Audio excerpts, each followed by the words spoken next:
Greg Clugston, Washington. A big labor strike in Philadelphia is now over. If ratified, the new contract would end a more than week-long strike that disrupted city services, including residential curbside trash pickup. Word of the tentative agreement came early today on what would have been the 9th day of that walkout.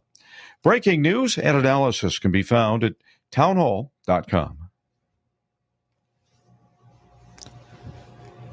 The Army will end most of its ceremonial horse programs and adopt out those animals instead. Here's Lisa Dwyer. The service is now announcing that it's moving towards a future without horses and is putting most of them up for adoption. A total of 141 horses will be affected, including those showcased during the military parade in Washington last month. The Army, however, will keep operating the Old Guard ceremonial caisson units at Joint Base San Antonio and Arlington National Cemetery for burial honors. The Army estimates that the move will save about $2 million a year. I'm Lisa Dwyer. Wimbledon was forced to explain yet another issue with the live electronic line calling system on Tuesday.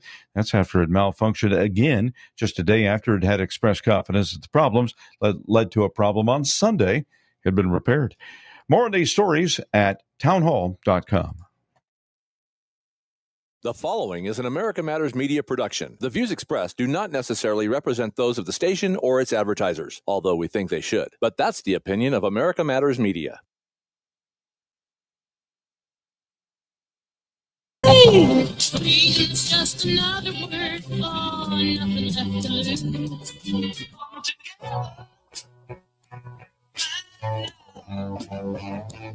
Over me. All right, folks, you certainly know what that theme song means by now. That's right. It's time for another episode of America Matters here on Zacky Radio. I'm your host, Leo Zacky. And joining me today, we've got Heather Wagenhals. She's back for another interview. I didn't get enough time to chat with her, so I really appreciate you coming back on with us today, Heather. So thank you for joining us, and welcome back to America Matters. But before we jump into anything, I want to give a big shout out, hello, welcome, and thank you to everybody out there tuned in on 93.7 KPGF as well as AM 1060. And to everybody out there listening on the Answer Network, the Salem Network, Radio for America, the Kevin Jackson Network, and AUN Television. Thank you so much for tuning in. And a big thank you to the folks on those respective networks that help get this broadcast out there to all of you to listen. So you can hear like really great information, especially the things we're going to be talking about today. And don't forget, you can always go to America Matters Media's Facebook or LinkedIn page, or simply go to Zacky Radio on YouTube or Rumble, or even follow us, which I really want you to do, is definitely follow us at Zacky Radio on X and on Instagram, and make sure you follow me at Leo S. Zacky on both X and Instagram. We'll have great clips from this episode there. That way you can share it with folks, and so they can get a little taste of the information that we're going to have. But you know what the real information is. It's watching the whole thing. So make sure you do like, subscribe, comment, get involved. And with that, Heather, welcome back. So glad you're here. How's everything going? It's fantastic. And I'm so glad to be back, because I think while we had an amazing on-air conversation, the stuff that we talked about off air, I felt had so much value in it. And it was really gold for America Matters. I thought we have to keep this going. Absolutely. No, I 100% agree. I mean, I really enjoyed our conversation. I mean, we're talking about exciting things. We're talking about how psychedelics can help heal people and help heal their mental trauma. And like we talked about, it's a real thing. But we've got so much else to discuss, and we can always delve into that if the listeners want to hear more about that as well. But for me, being a Californian and a farmer, I mean, the one thing that I think a lot of people overlook, and it's, to me, my number one issue, and it should be the number one issue on everybody's mind here in the state of California, and that's water. I mean, it's the foundational building block of life here on Earth, and we're not really getting the purest form of it. I mean, the hoops and things that we have to go through to make our water clean, and the amount of money that we have to spend, and most folks don't even know what's in their water. It's a scary proposition. And, it's, one of my best friend's brothers used to work downtown and worked for the city, and their warehouse was next to the wastewater treatment facility. So, I've been exposed to understanding water at an early age. And I also did one of those nonprofit leadership programs where they delve into all facets of government, non government organizations, nonprofits, and how communities have to come together and understand how they interplay and what's valuable. And the thing that I have always been so stunned about, and this was part of what was our great conversation that we had off air, was that water is the elixir of life for us, for the food we eat. Like everything requires water, and it's the one thing that I think Americans specifically dismiss. I think others from other countries understand the value because their water quality isn't there. But we had a really profound conversation about water and what's in it, and which is kind of scary. And I think that, you know, now that I'm a transplant and I'm a new Californian, I find that people don't talk about water because we're right next to the ocean. So we, I think, take it for granted here, maybe. Yeah, I mean, people overlook it. I mean, a lot of folks in California, I mean, not everybody, but a lot of people, they got a pool, they've got a lawn. Water comes out the tap, no problem, looks clear, doesn't seem to have a funky odor to it. I mean, I was a kid, I used to drink out of the garden hose. That was me. Hey, honestly, even on a hot summer day, you'll still find me hitting the garden hose up for a quick sip. Not gonna lie, but I ain't got time to go inside. I'm gonna miss playing or something outside. No way. but I mean, look, a little bit of that tap water is not going to hurt you, but when you make your whole life surrounded by it, I mean, even the stuff that we're bathing in, like, can have negative impacts on us, because it's not just H2O that we're getting pumped through our pipes that we're consuming and bathing in. And it's things like fluoride, it's things like atrazine, it's things like chlorine and chloride that are in our water, and they're not there naturally. They're being added to our water supply. Right. And that's kind of the crazy thing because, we think about water and we think about drinking it. But you just brought up an excellent point. The largest organ on our body is our skin, and transdermal therapies. So think of the simple one, nicotine patches, right? The skin is an amazing delivery organ because it can take stuff directly into the bloodstream. So when we patch for stuff like hormone replacement or medication delivery, it's absorbed and it goes straight in. So you don't lose any efficacy of the actual medication or substance because it's not processed by the liver. Like when you pop a vitamin, it gets processed by the liver. So we lose a lot of that. But with our skin, it gets slurped right in. And you're saying that these chemicals are added into the water. It's not like something naturally occurring like too many minerals. Right. Like, Well, I mean, things like fluoride, I mean, it's a industrial waste byproduct, and it's being added to our water supply because the government says, well, they want to take a role in our dental health. It's good for your teeth. It's also really Right. horrible for your pineal gland, where cognitive thinking takes place. But we're going to dive more into that when we get back from our first break here on America Matters. I'm Leo Zacky with Heather Wagenhals. We'll be right back. At A Proper Fit Footwear in the Reno Town Mall, we've been accomplishing happy feet for over 30 years. We offer a various range of shoe styles and sizes for both men and women. From all-season shoes and orthotics to work boots and safety shoes, our professional and reliable staff possesses the knowledge to help you find the proper shoes to fit your needs. Hard to fit? Hard to find? A Proper Fit Footwear is here to give our customers happy feet. We make people aware of potential foot problems as we're sizing their feet, suggesting the right arch support, and guiding them to the proper shoes for their needs. Stop by A Proper Fit Footwear at 4001 South Virginia Street in the Reno Town Mall today, and allow the owner Mike Jones and our fabulous staff to find the perfect pair of shoes tailored to your specific needs. A Proper Fit Footwear in the Reno Town Mall, the home of happy feet, where comfort and your feet meet.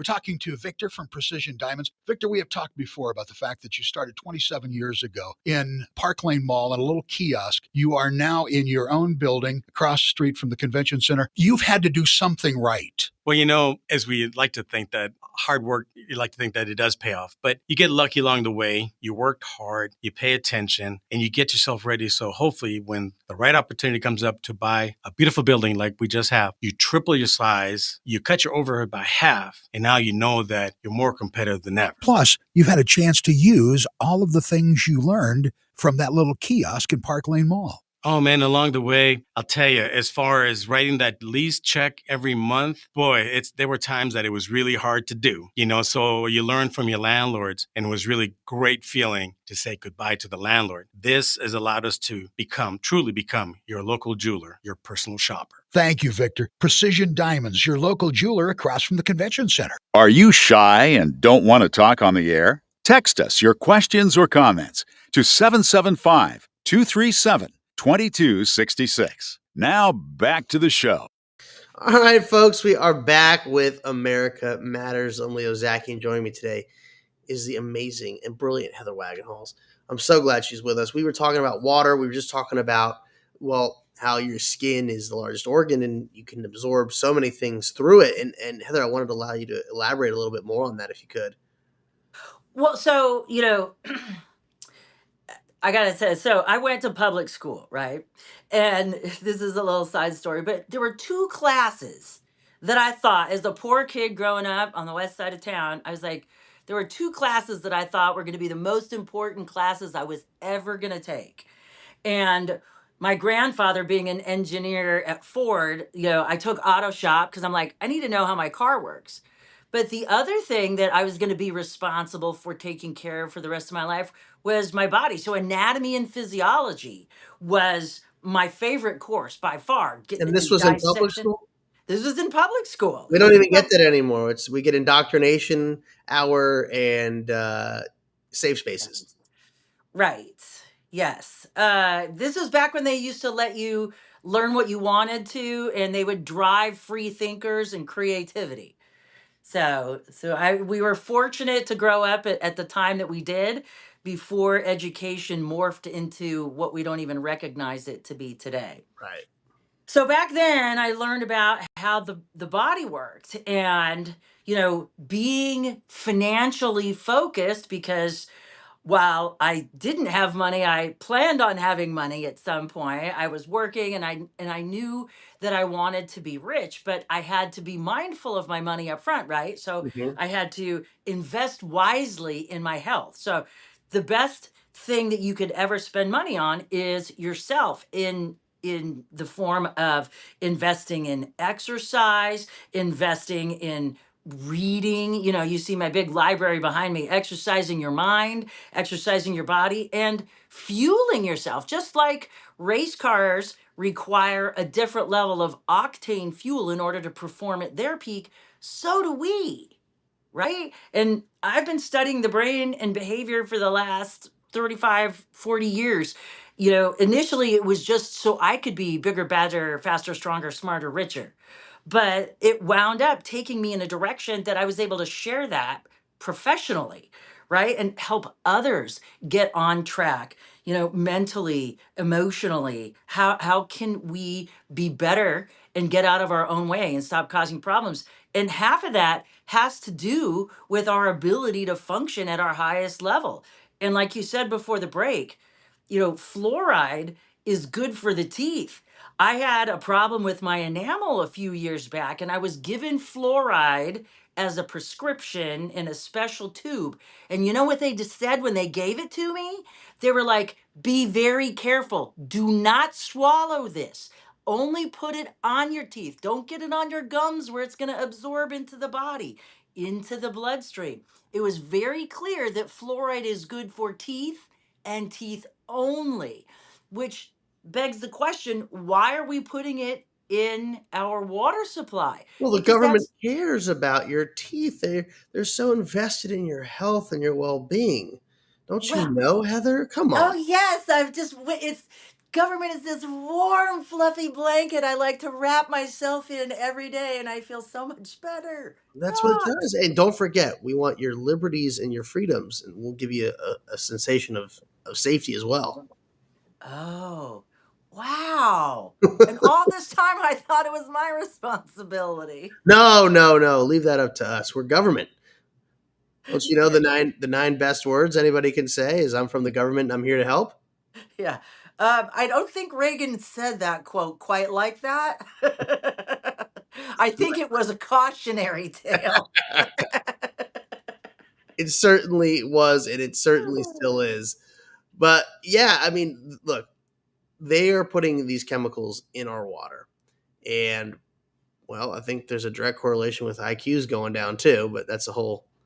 And then also vaccines are going up and formaldehydes in those and mercury. So I mean, there's a whole lot of things that our government is just signing off on. That's Well, it's interesting. We can't have lead in our paint because kids apparently chew on windowsills and the lead in the paint numbs their brain. But we're going to put something we know to be dangerous in the water supply, like fluoride, under the auspices of saving your teeth, although we'll destroy the rest of it and we're going to dumb you down in the process. Like it just seems counterintuitive. No lead, extra fluoride. Well, that's government for you. It doesn't have to make sense, but you know the way they limit the water, the way they put all these additives in there, we're running out of water because of mismanagement here. And the water that they're allowing us to drink is toxic. I mean, you've got a whole, water purification system in your home. I use reverse osmosis for my ice maker and for my InstaHot tap. And I mean, there's definitely a noticeable difference. There's no doubt about that. I'm not like a water tasting expert, but you notice Right. things. And I don't care about the taste. I just want it to be good for me. Right. You Why know. am I putting in things that I don't need or not good for my body? You know, just because the FDA is determined that, well, we're not sure it's bad for you. Yes. I mean, that's how they operate. We're not sure it could be dangerous. We'll allow it, as opposed to we're not sure we shouldn't allow it. Right. But yet there's life-saving remedies that they're not sure if it works. So we can't have that either. And we have to go to foreign countries in order to be able to utilize this stuff. And I'm thinking, psychedelics, for example. I have a friend, he has a nonprofit organization where he goes in and he rescues these young girls from child trafficking. And they have to take them to a place in Mexico in order to help them, deal with the trauma that they've been exposed to, and maybe for years. And they're able to use psychedelics successfully to help them process these trauma so they can actually go and have a productive life and get some dignity and self-respect back, right? Like that plays into exactly what we're talking about. Yeah, no, and I agree with you on the psychedelics and how they're absolutely effective.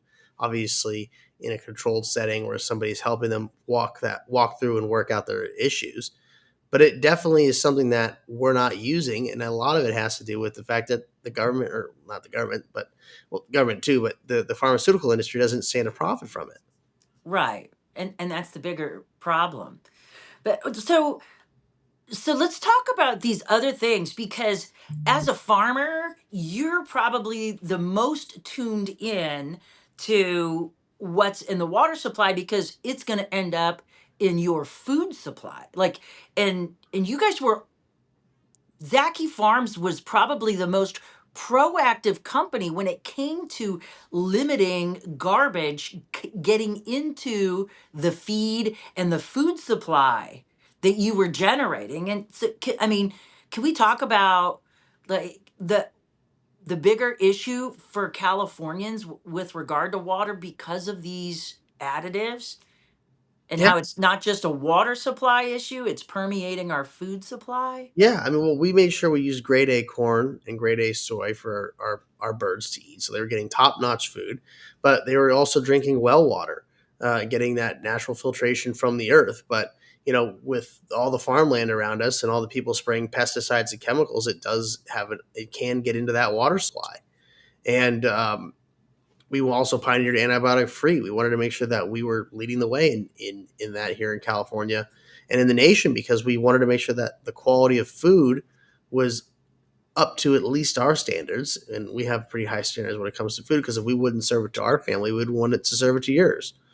It's that simple. But it's about doing the right thing and wanting to have quality food and quality, health, because what you are essentially what you eat. I mean, if you eat McDonald's every day, you're going to wind up like the guy who from Super Size Me. He ate himself, he poisoned himself with that food and he died.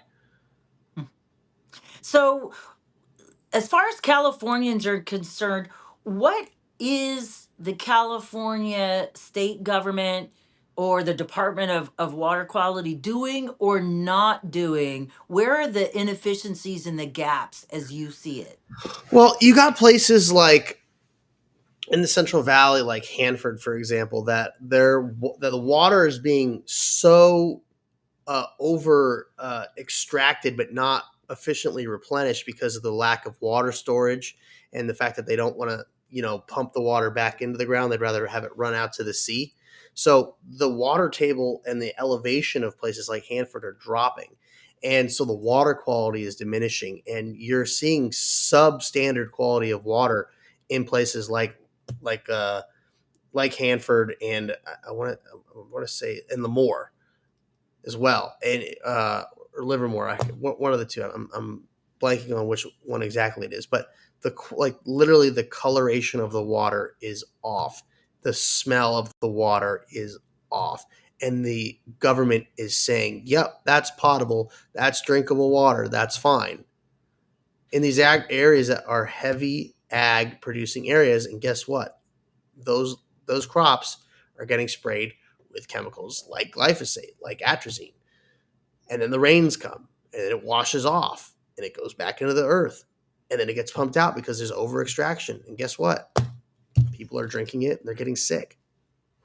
So, what is the motivation behind letting the water run out to the sea? Is it just about Oh, cost? It's environmentalism. Sacramento River smelt. Don't you know? Don't you care? It's a feeder fish. It's an invasive, non-native fish that they're currently producing in captivity at UC Davis exclusively and releasing into the wild.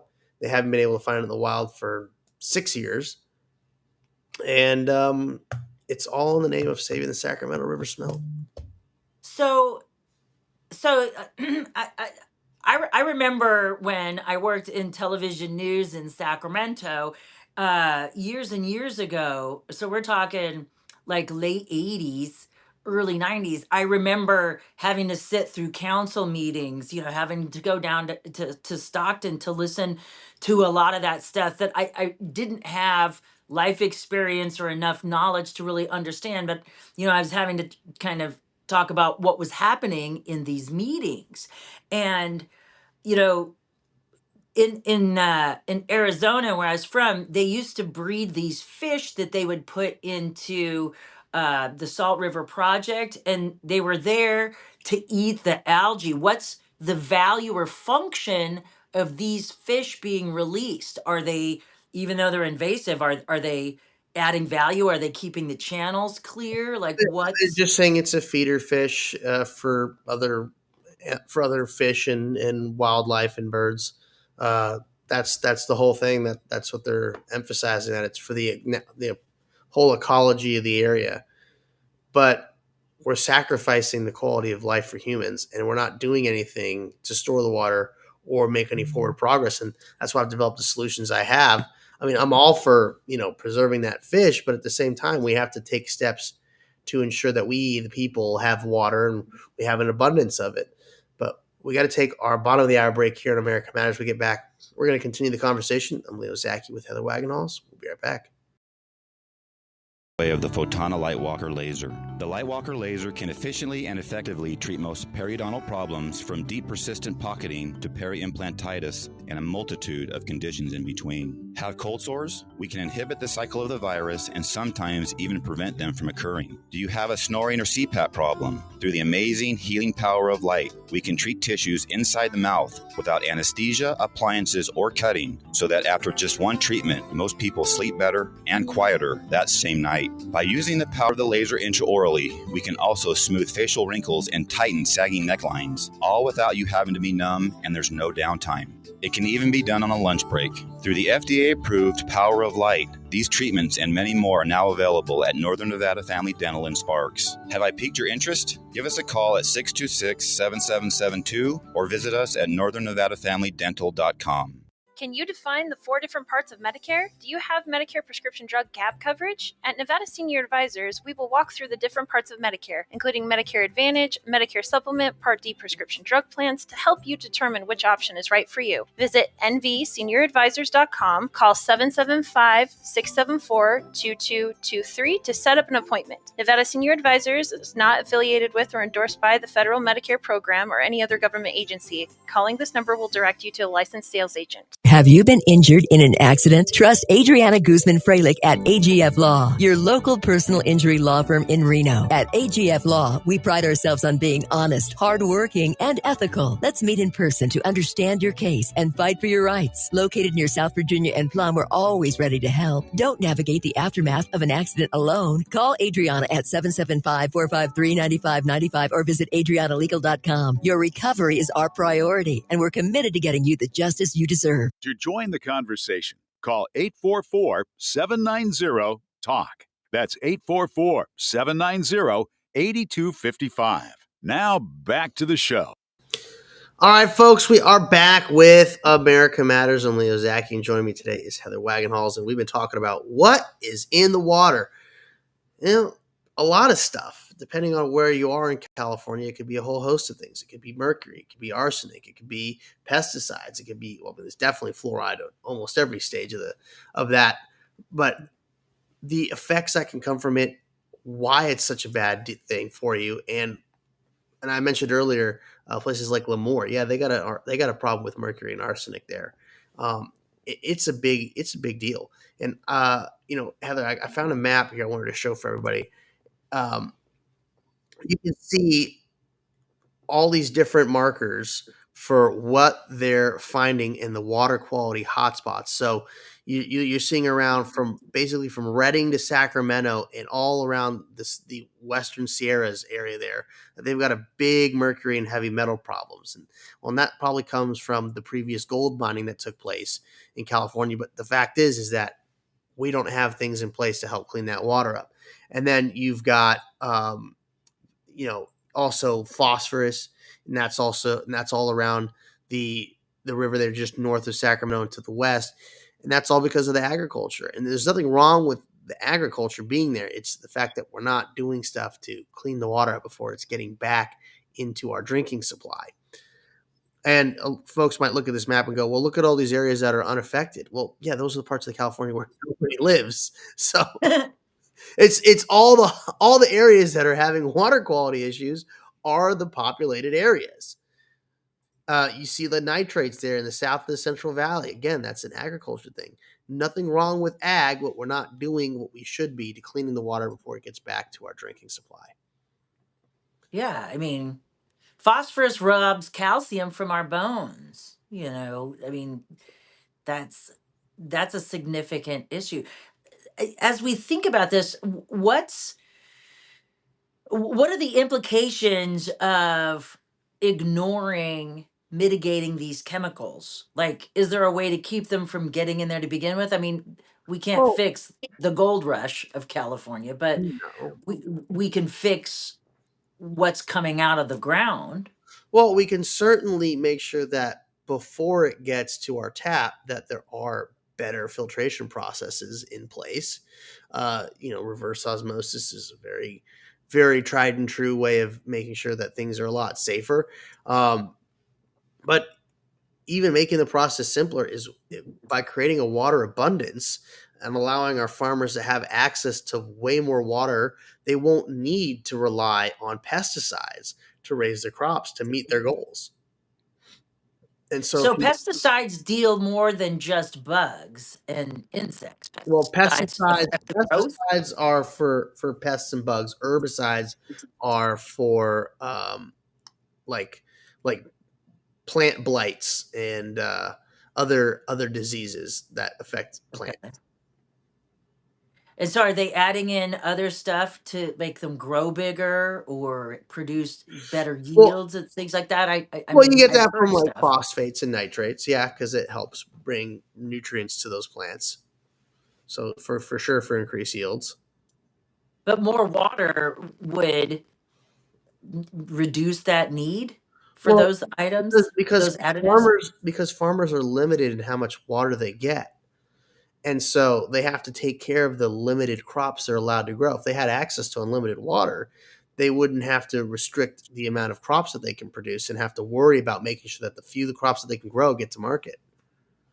And what would be the problem with allowing them, if they're willing to pay for the water, like why can't they have it? Well, Why?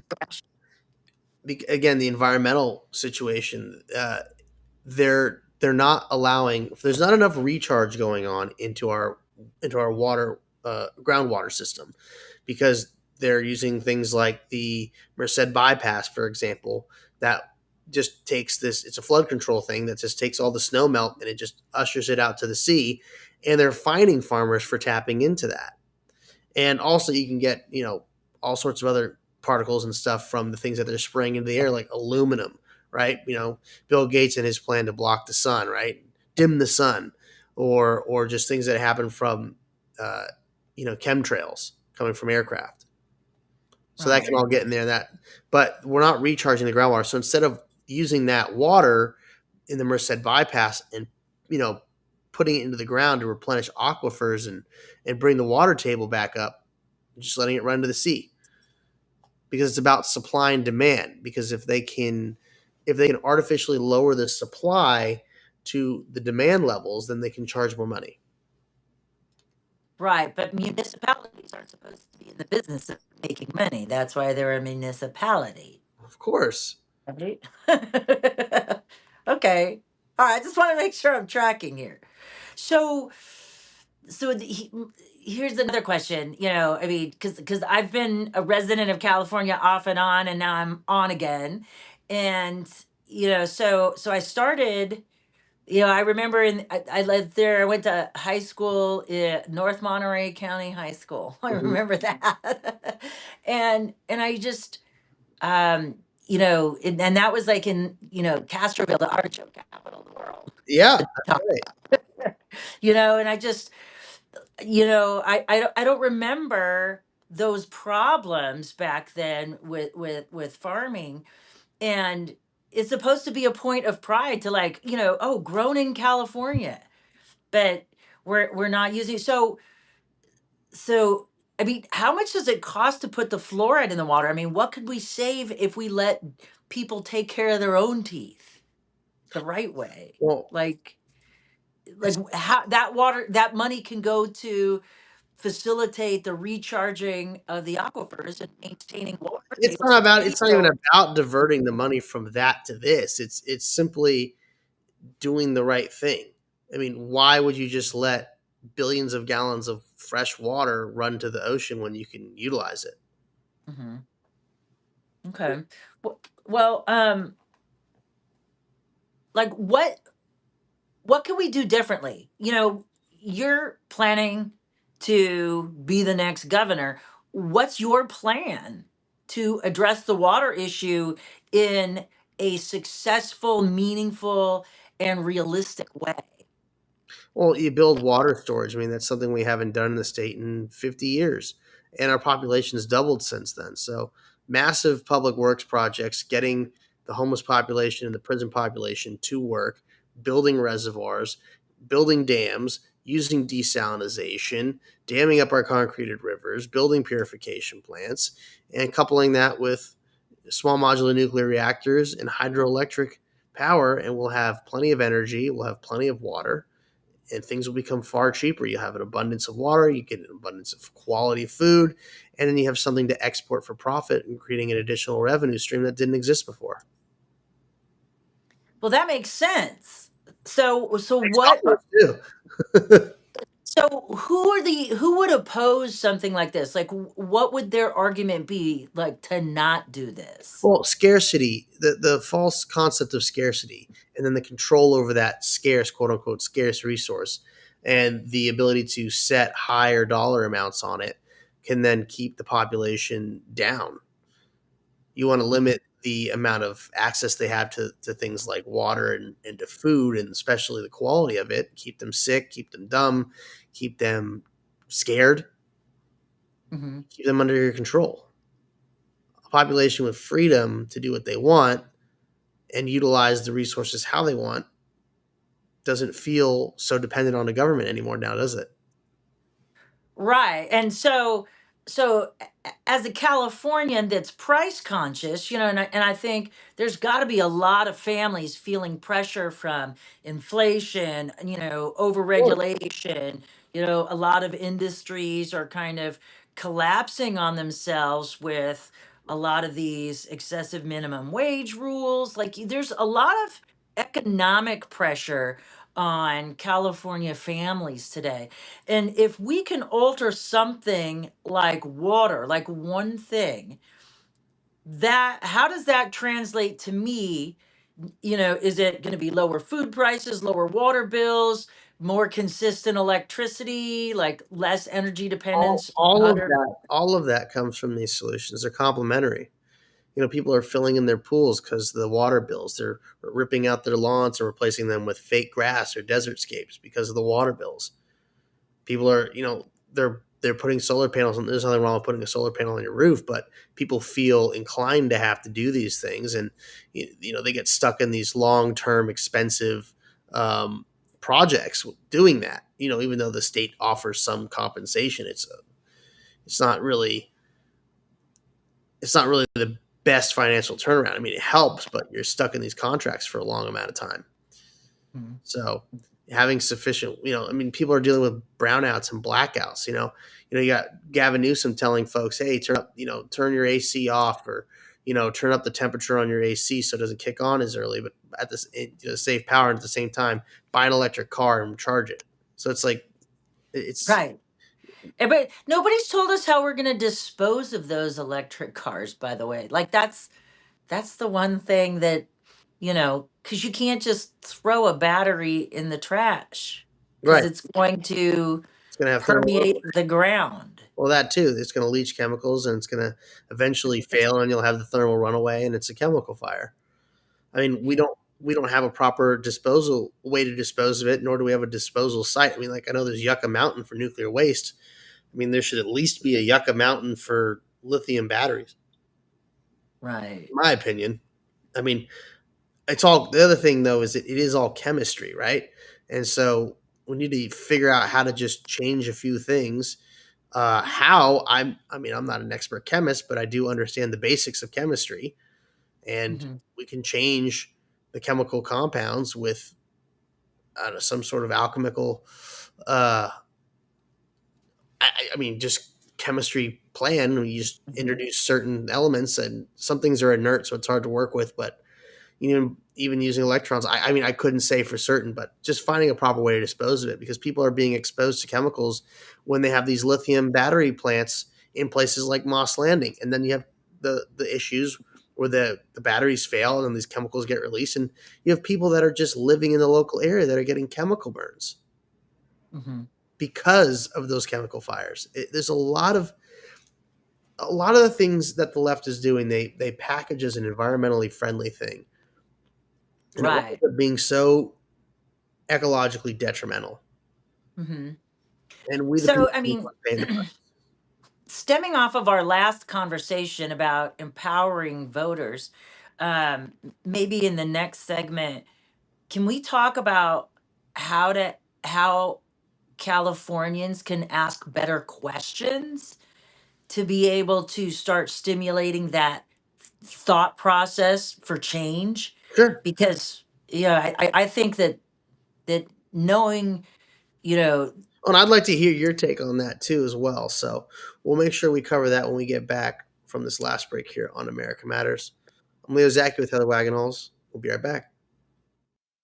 At A Proper Fit Footwear in the Reno Town Mall, we've been accomplishing happy feet for over 30 years. We offer a various range of shoe styles and sizes for both men and women. From all-season shoes and orthotics to work boots and safety shoes, our professional and reliable staff possesses the knowledge to help you find the proper shoes to fit your needs. Hard to fit?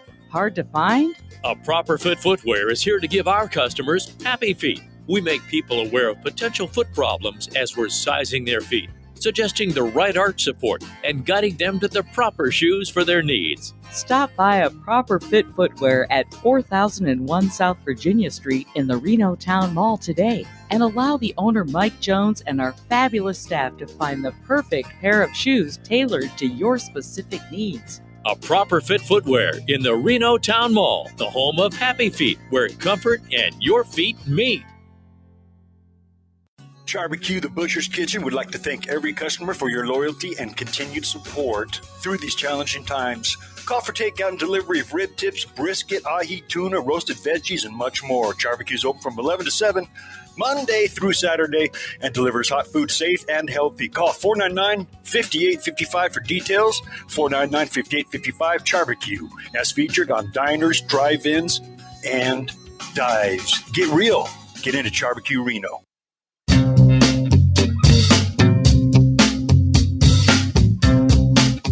Hi, this is Eddie Floyd. Let me tell you about my favorite nonprofit public charity, Wainema Wild Horse Sanctuary, located on the Forsyth Ranch in Hallelujah Junction area. And please go to www.wainemaranch.com. That's WYNEMA ranch.com.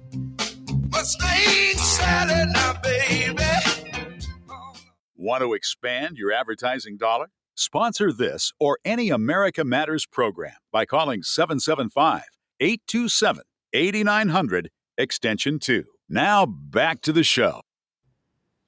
All right, folks, we're back with America Matters. I'm Leo Zacky, and joining me is Heather Wagenhals. She's been riding with me on this one. We've been talking about water, but before we went to that last break, you brought up a really good point, Heather. What are the good questions you would want to ask that Californians should be asking? As someone who's concerned about her health and a fan of the Maha movement, what are the questions that you think Californians should be asking?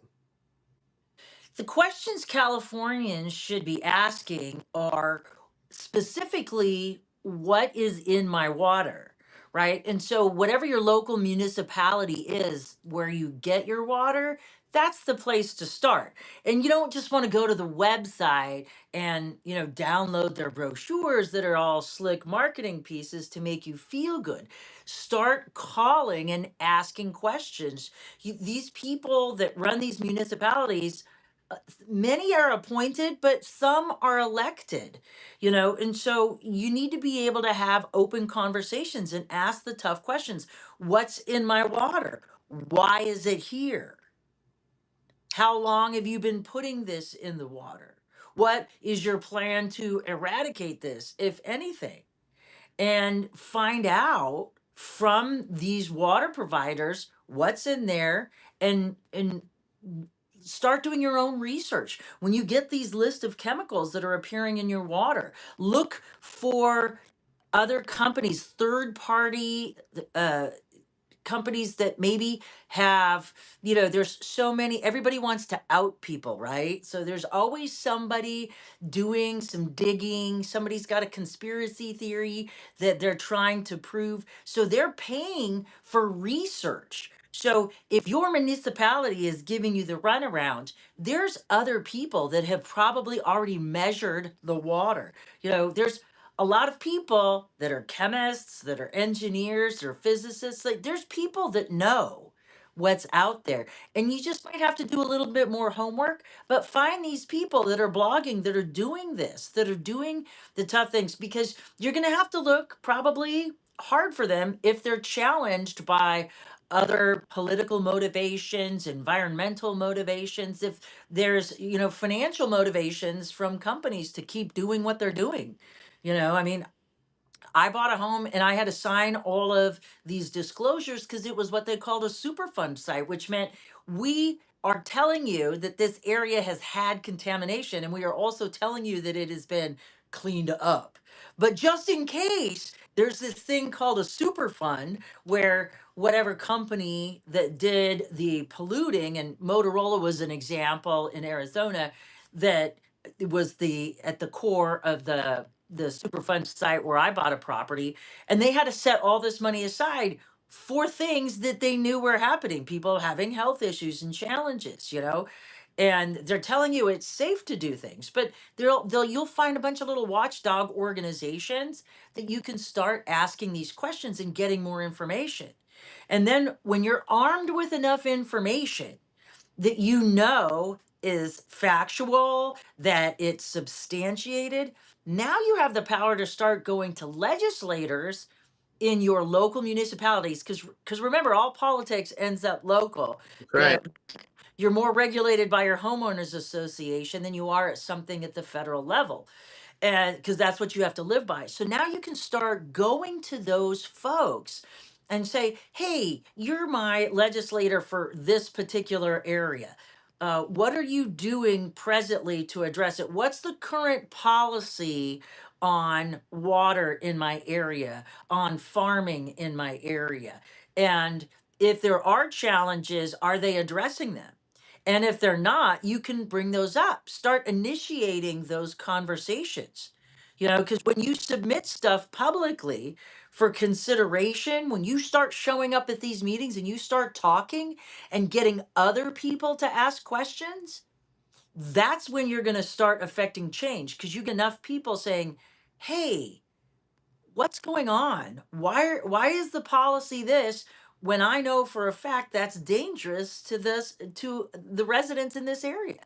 Yeah, and you know that's the important thing is talking about it, getting people to think about those issues that they otherwise wouldn't know about. But just even for folks to show up and start getting involved in their community like that and going to meetings and events like that, that's the real big kicker. So many people get caught up with their day-to-day life where they're just like, you know, who cares, I'm too busy, I got this to worry about, I just want to have a beer and watch the game. And then you have all these other things that are happening, like where people are getting together talking about real things, and of course the news is never going to cover it unless it's actually starting to get some real buzz and real traction, and at this point it's unavoidable for them. Mhm. I mean, what do you say to the person that is just so disconnected? I mean, how do you really get them in gear? That's the bigger challenge because a lot of people don't want to get involved in an issue like water because they don't think in terms of its value to them as a human being, as a life force, as you know, I call it the elixir of life. They think it's a political issue. And it's not as much a political issue as a public health issue. Well, I mean, look at Flint, Michigan. I mean, look what they were talking about there. I don't even think they've cleaned it up yet, which is kind of sad. I hope that Trump makes an effort and actually cleans up Flint, Michigan once and for all. Right, but the citizens have to say this is not right. The citizens have to step up and call it out for what it is. This is wrong and we expect change. You're paying taxes for a reason, right? And and here's the big kicker about the disconnected person, right? So if you think about people that don't vote, right? Every time you don't vote, you vote for whoever won, right? By not voting is casting a ballot too, if you Correct. think about it, right? So we have to cast the ballot for ourselves. This is a health issue, right? You're getting dumber every day by the crap in the water. You're causing problems with your DNA at a cellular level, right? So part of what makes us what we are is our DNA, right?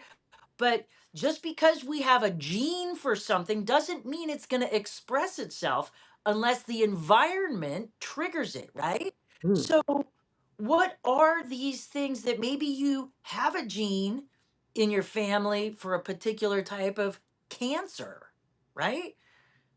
But you eat healthy, right? You think Doesn't you eat activate. healthy, Don't you get think the you're cancer. drinking water the right way, But now you've got cancer because of some garbage in your water that's now in your food supply, and all because you didn't speak up, right? Now you're going to die, or you're going to have to go through very expensive treatments to fix something that could have otherwise been avoided by Yeah. being proactive about your health. And that's the whole thing. We're not being proactive about our health here in this country. And there are so many environmental factors that play into it. And most folks just overlook it. I mean, look, going to the gym is great, but if you turn around and you're consuming poison, you know, Right. what does that But really we do? trust our government, like we were talking, we That were we can't, joking you earlier, gotta stop trusting the government. That but is we trust our government to maintain the water supply, and they're not. well, So yes, by we have giving to them hold that them authority. accountable. Right, by giving them that authority, yeah, we do have to hold them accountable. And people have just kind of been so indoctrinated with just like, oh, don't talk about politics. It's, and then they get convinced that they're just one person and they're not powerful enough to make any real change. They're just a drop in an ocean. I totally disagree with that. People have the power. They're so much more powerful. That one voice, somebody hears you make a comment, hey, I agree with that person. They're like, hey, I heard this guy talk about this. What do you think about that? I'm like, yeah, that's a good point. And it's like a chain reaction. But you have to have a conversation. You have to build community. You have to be involved, even if it's just with your family, because your family will talk to somebody that's outside the family. Right. And I think about that really famous TED talk that guy did about the first follower, right? So you might not want to be the center of attention as the one that's speaking up, but for goodness sakes, go follow and support the person who is. I That's how agree. movements get started. It's not the one person that says, I want change, I want change. The movement becomes validated when that first follower says, I believe you. I support you. How can I be a part of this mission? They don't want to lead the mission, but they want to be able to support the mission. And so you don't have to lead, you just have to be willing to support. And I think that that's the larger takeaway from this. Absolutely. But support with good information. Don't just blindly support. It's another issue that we have here in this country. Right. Yes, because everybody's an expert, right? Everybody's an Instagram expert. Just go on Instagram and you can learn whatever, but that doesn't make it valid. You have to assume the responsibility of finding out valid information, quality sources of information, fact-based information, third-party verification for things. And then that way you can start altering your argument to be more effective. And then when you are armed with resources like that, that's when you become unstoppable. And that's when people will follow you because you have established yourself as a credible resource, somebody that did do the homework. Right. So this is all about empowering people. That's what we want to do. Heather, we got about a minute left. Tell everybody where they can get wonderful, empowering information from you.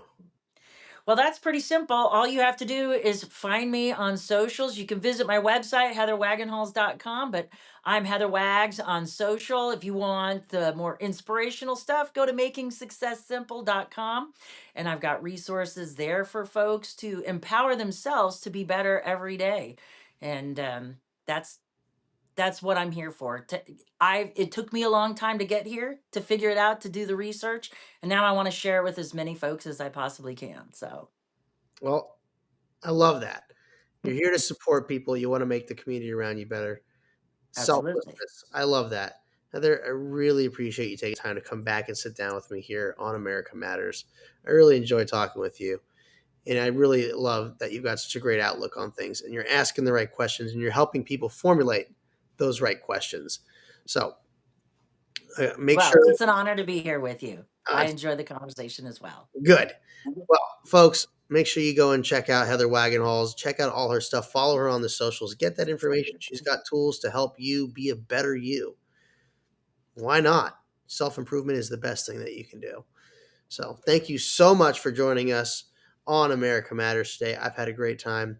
Don't forget to tune in every day at noon. We'll see y'all next time, folks. Under God.